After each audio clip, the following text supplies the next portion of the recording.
Hello everyone, wisdom book में आप सभी का स्वागत है। तो ये हमारे एनसीईआरटी सार संग्रह सीरीज़ जो कि आधुनिक भारत के इतिहास से रिलेटेड वन लाइनर सीरीज़ हमारी स्टार्ट हुई है। इसका मैं पार्ट 11 लेकर आपके लिए आ गया हूँ। होपफुली आपने प्रीवियस वीडियोज़ को भी इसी तरह देखा होगा और धीरे-धीरे बुलेट पॉइंट्स में नोट बनाए होंगे। तो अगर आपने उनको चेकआउट नहीं किया तो आप प्लेलिस्ट सेक्शन से जाकर उन्हें भी चेकआउट कर सकते हैं। तो बिना किसी देरी के आज की हमारी वीडियो शुरू करते हैं।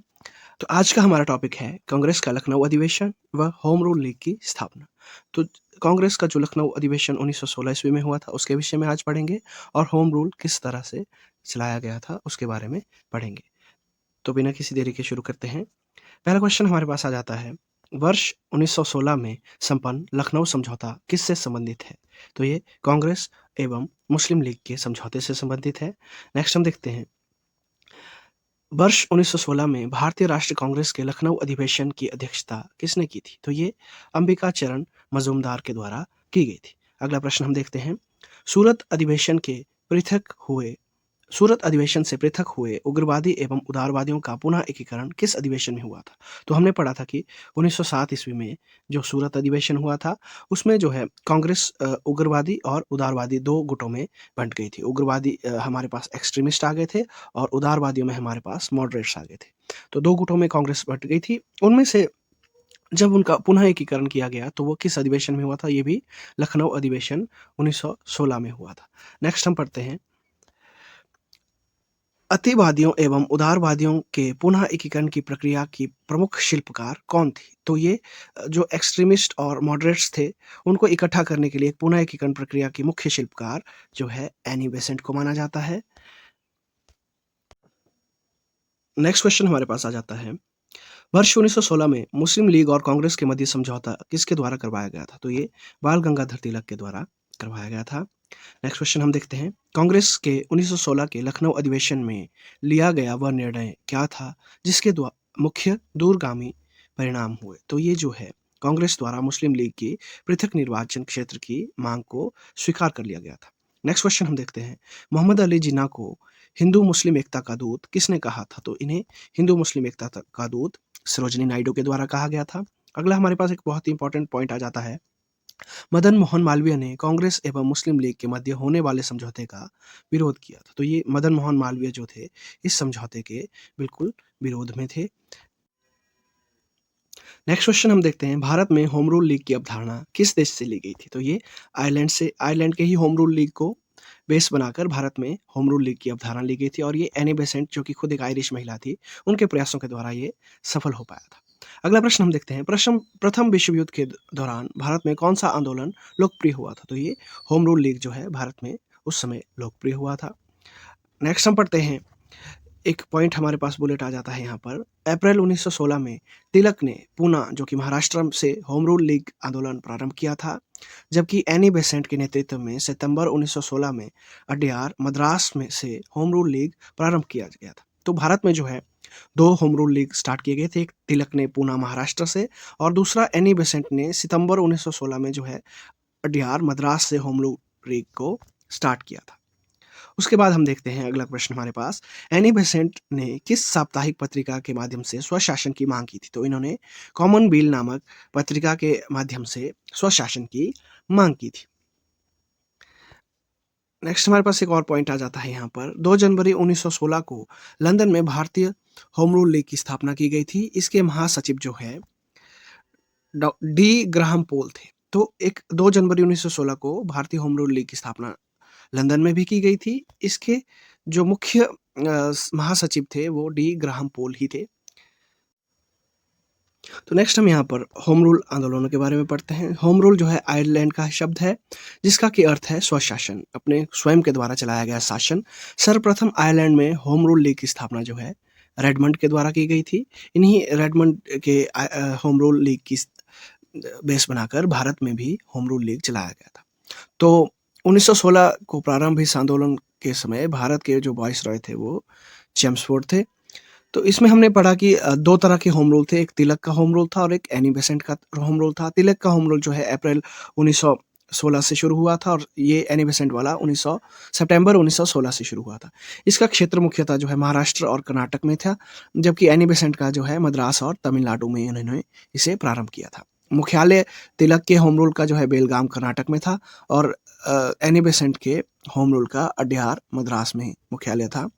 ये एक तिलक के द्वारा चलाया गया होम रूल जो है लोकल लेवल की एक समिति स्वरूप था, जिसमें कि छोटे-छोटे कस्बों गाँवों को समिति के रूप में होम रूल लीग की स्थापना की गई थी, जहाँ से जो है स्वशासन के लिए अनुयायियों को तैयार किया जा रहा था। जबकि एनी बेसेंट के द्वारा चलाया गया होम रूल जो है एक अखिल भारतीय स्तर पे चलाया गया अ, होम रूल था, लीग थी। इसके बाद हम देखते हैं कि अध्यक्ष इसके जो थे एन.सी. केलकर व जोसेफ बैप्टिस्ट थे, जबकि एनी बेसेंट के सचिव जो है जॉर्ज अरुंडेल थे। हमने जॉर्ज अरुंडेल के बारे में भी पढ़ा था कि इन्हीं के सुझावों के द्वारा जो है 1911 ईस्वी में एक रिपोर्ट तैयार की गई थी, जिसके जॉर्ज अरुंडेल समिति सुझाव जिसे कहा गया था, उसमें जो है बंगाल का पुनः एकीकरण किया गया था और दिल्ली को जो है भारत की राजधानी बना दिया गया था। तो यही वो जॉर्ज अरुंडेल थे, इनके प्रयासों के द्वारा ही ये चीज़ें 1911 में हुई थी। उसके बाद हम पढ़ते हैं उद्देश्य क्या थे इसमें। तिलक के होम रूल के उद्देश्य जो थे कि स्वराज मेरा जन्मसिद्ध अधिकार है, वे स्वराज को लेकर रहना चाहते थे। जबकि एनी बेसेंट के होम रूल की उद्देश्य जो था स्वशासन की स्थापना भारत में करना था। इसका प्रचार माध्यम जो है तिलक ने मराठा और केसरी नामक 2 पत्रिकाएँ थी और एनी बेसेंट के होम रूल के भी कॉमनवेल और न्यू इंडिया नामक 2 पत्रिकाएँ थी।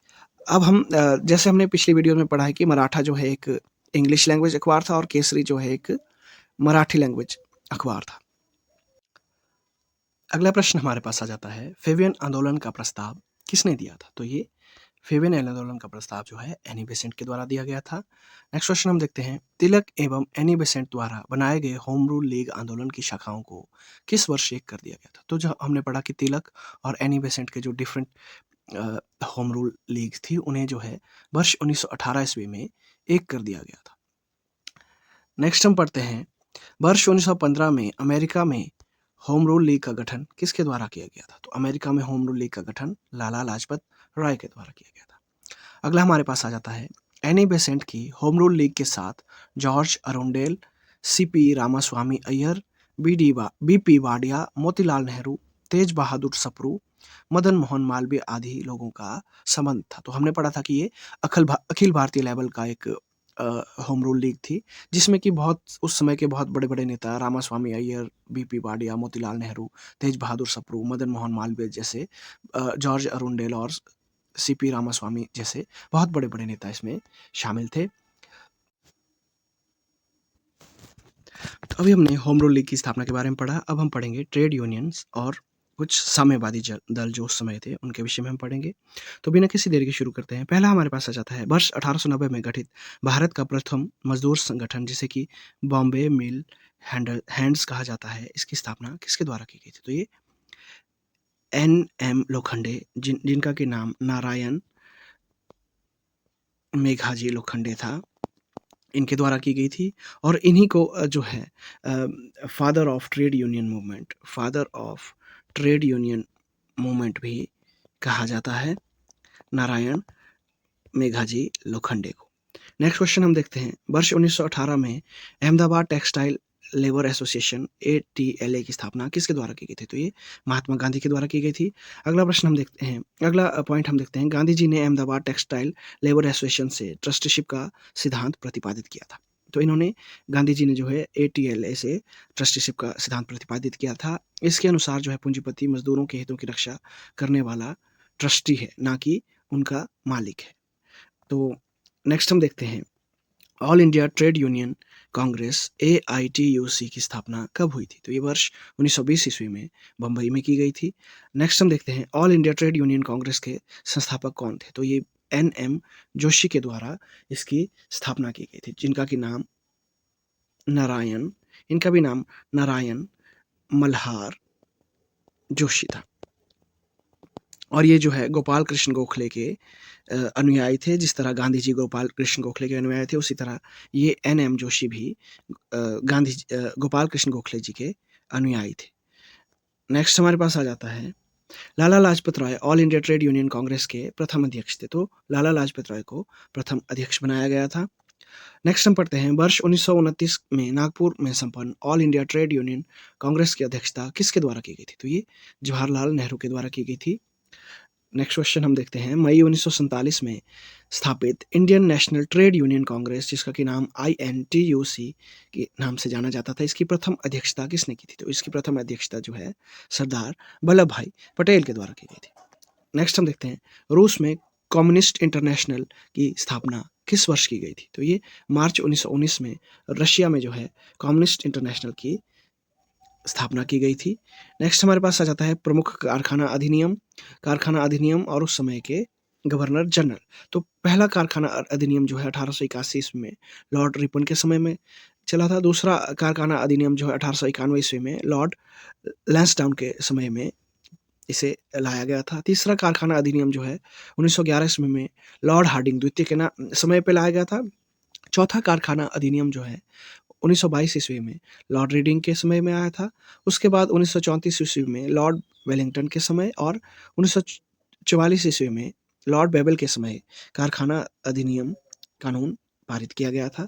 उसके बाद हम देखते हैं, भारत में औद्योगिक कार्यशालाओं व बगीचों में श्रम की स्थिति में सुधार के लिए जो है व्हिटले आयोग का गठन किया गया था। तो इसी में नेक्स्ट हम देखते हैं, सन 1923 में भारत में सर्वप्रथम 1 मई को मजदूर दिवस, जिसे कि लेबर डे, मनाया गया, जो भारत में मजदूरों की बढ़ती हुई राजनीतिक चेतना का एक सूचक था। तो आप सभी को पता है कि 1 मई को हम लेबर डे के रूप में मनाते हैं और ये जो है राजनीतिक चेतना का एक सूचक।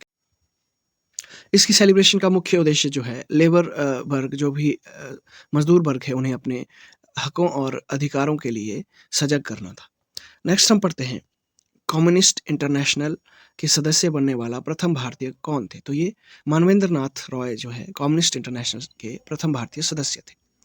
MN रॉय के सहयोग से ताशकंद में भारतीय कम्युनिस्ट पार्टी की स्थापना किस वर्ष की गई थी?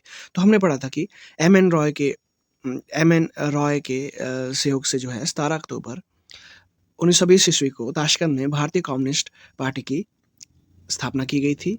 उसके बाद हम देखते हैं, पहली साम्यवादी कॉन्फ्रेंस का आयोजन कहाँ किया गया था? तो ये पहली कम्युनिस्ट कॉन्फ्रेंस जो है कानपुर में 26 दिसंबर 1925 ईस्वी में आयोजित की गई थी।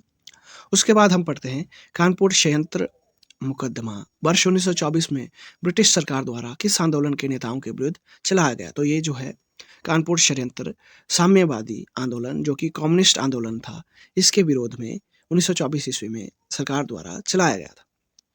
अगला हमारे पास आ जाता है, वर्ष 1940 में रेडिकल डेमोक्रेटिक पार्टी की स्थापना किसके द्वारा की गई थी? तो ये MN रॉय ने जो है रेडिकल डेमोक्रेटिक पार्टी की स्थापना की थी। नेक्स्ट हम देखते हैं, क्रांतिकारी साम्यवादी दल की स्थापना वर्ष 1934 ईस्वी में किसके द्वारा की गई थी? तो एक क्रांतिकारी कम्युनिस्ट दल जो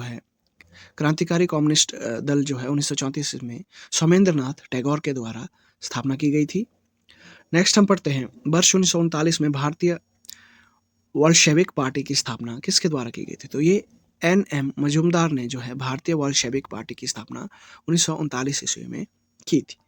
नेक्स्ट हम देखते हैं, वर्ष ब्रिटिश भारत में गठित महत्वपूर्ण आयोग का वर्ष, गवर्नर जनरल और उनका संबंध किस चीज़ से रिलेटेड था? तो पहला हमारे पास आ जाता है फ्रेजर आयोग, जो कि 1902 ईस्वी में लॉर्ड कर्जन उस समय गवर्नर जनरल थे। ये जो है एक पुलिस सुधार कानून था। दूसरा हमारे पास आ जाता है हंटर आयोग 1919 ईस्वी में, लॉर्ड चेम्सफोर्ड इस समय गवर्नर जनरल थे और ये जो उस समय पंजाब में जलियांवाला बाग हत्याकांड के बाद की अशांति फैली थी, उसी को थोड़ा सा रिजॉल्व करने के लिए हंटर आयोग का गठन किया गया था। नेक्स्ट हमारे पास आ जाता है बटलर आयोग, जो कि 1927 इसमें लॉर्ड इरविन ने जो है भारतीय रियासतों के साथ संबंध को सही बनाने के लिए बटलर आयोग को गठित किया था। उसके बाद हमारे पास आ जाता है लिलिंथगो आयोग। लिलिंथगो जो है 1928 ईस्वी में लॉर्ड इरविन के समय में भूमि सुधार कानून के लिए लिलिंथगो आयोग का गठन किया गया था। नेक्स्ट हमारे पास आ जाता है मैक्सवेल ब्लूमफील्ड आयोग 1928 ईस्वी, जो कि लॉर्ड इरविन के समय में ही, इस समय जो है बारदौली में लगान वृद्धि की जांच के लिए जो है मैक्सवेल और ब्लूमफील्ड आयोग का गठन किया गया था। उसके बाद हम देखते हैं व्हिटले आयोग, जो हमने पढ़ा था कि औद्योगिक कार्यशालाओं में और बगीचों में श्रम के लिए जो है व्हिटले आयोग का गठन किया गया था। तो ये लॉर्ड इरविन के समय में ही श्रम कानून से संबंधित ये आयोग था। उसके बाद हमारे पास आ जाता है सप्रू आयोग 1935 ईस्वी में लॉर्ड वेलिंगटन के समय में, और ये जो है बेरोजगारी और भारतीय समाज में बेरोजगारी के ऊपर रिपोर्ट देने के लिए इसका गठन किया गया था। नेक्स्ट हमारे पास आ जाता है क्लाइड आयोग, जो कि 1940 ईस्वी में लिलिंथ को उस समय गवर्नर जनरल थे और तेभागा आंदोलन से इसका संबंध था। तो इस वीडियो में फ़िलहाल आज के लिए इतना ही। वीडियो में बने रहने के लिए आपका धन्यवाद। होपफुली आपने साथ-साथ नोट्स भी बनाए होंगे, जो कि आपके लिए बहुत ही बेनिफिशियल रहने वाले। तो आज के लिए इतना ही। नेक्स्ट वीडियो में हम किसी और टॉपिक को कवर करेंगे। Thank you and have a good day.